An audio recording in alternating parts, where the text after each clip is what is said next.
Hi friends. திருமணத்துக்கு பிறகு ஏற்படும் ஆயுள் கால உறவு கணவன் மனைவி பந்தம். ஏனென்றால் ஒரு ஆணுக்கும் ஒரு பெண்ணுக்கும் ஆயுளுக்கும் உடன் இருக்கும் ஒரு உறவு. கணவன் மனைவி உறவு என்பது சண்டையும் சச்சரவுகளும் மனக்கசப்புகளும் இருக்கத்தான் செய்யும். அவைகள் இல்லாமல் வாழ முடியாது. கணவன் மனைவி உறவுக்குள் பல நேரங்களில் சாதாரண பிரச்சனைகள் கூட பெரிதாகி அது விவாகரத்து வரை சென்று விடுகிறது.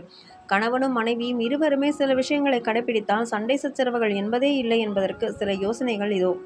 கணவன் மனைவி இருவருக்கும் சண்டை வருவது என்பது சகஜமான ஒன்றுதான். அடிக்கடி கருத்து வேறுபாடுகளும் ஏற்படுவது சகஜம். அதற்காக ஒருவர் தனது துணையின் மீது வன்முறை தாக்குதல் நடத்துவது தவறான ஒன்றாகும்.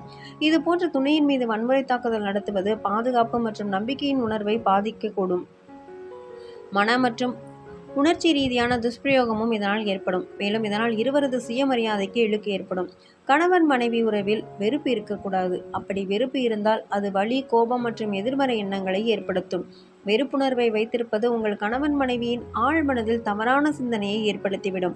வெறுப்புகளை வைத்திருப்பது உறவு முறிவு, மனச்சோர்வு, பதற்றம் மற்றும் கோபம் போன்ற சிக்கல்களுக்கு வழிவகுக்கும்.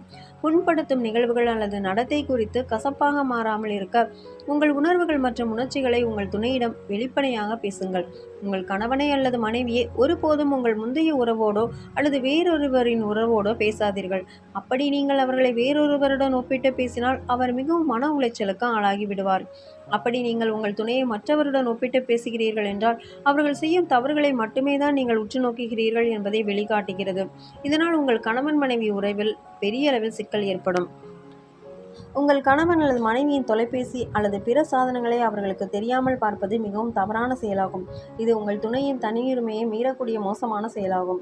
இது அவர்கள் மீதான நம்பிக்கையின்மையை காட்டுகிறது. இவ்வாறு செய்வது உங்களுக்கு மட்டுமின்றி உங்கள் துணைவிக்கும் ஒருவித மனச்சோர்வை ஏற்படுத்திவிடும்.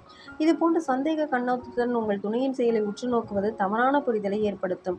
உங்கள் உறவில் விரிசலை ஏற்படுத்தும். பொதுவாக பெண்களுக்கு எத்தனை வயதானாலும் சில ஆண் ரோமியோக்களின் மொபைல் வழி இம்சைகள் இருக்கத்தான் செய்யும். ஒருவேளை அவர்கள் அலுவலக உயரதிகாரிகளாக இருக்கலாம் அல்லது சக பணியாளராக இருக்கலாம். தனக்கு அந்த நபரால் ஆபத்து எண்ணில் பெண்கள் நிச்சயம் தானாகவே கணவரிடம் சொல்லிவிடுவார்கள். அதற்கு முன் நாமே வெறுமனே சமாளிக்க அனுப்பிய குறுஞ்செய்திகளை கணக்கில் கொண்டு நடவடிக்கைகள் எடுப்பது ஆபத்து.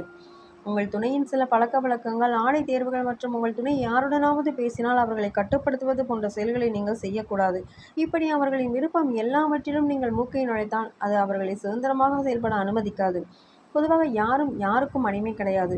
இந்த பூவுலகில் பிறந்த சிறு புழு பூச்சிகள் கூட அதன் விருப்பப்படி தனது வாழ்க்கையை வாழும்போது கணவன் என்ற போர்வையில் மனைவியையோ அல்லது மனைவி என்கிற போர்வையில் கணவனையோ அடக்கி கட்டுப்படுத்தி வாழ்வது சரியாகாது. இரு வீட்டாரின் சொந்தங்களுக்கும் சரிசம உரிமைகளும் அன்பும் மரியாதையும் கொடுக்க வேண்டியது அவசியம். பெரும்பாலும் இன்னொரு வீட்டிலிருந்து நம்பி வரும் பெண்களை கணவர் வீட்டார் கூடுமானவரை எதையும் திணிக்காமல் அவரவர் சுதந்திரத்துடன் வாழவிட்டாலே பல பிரச்சனைகள் தீரும்.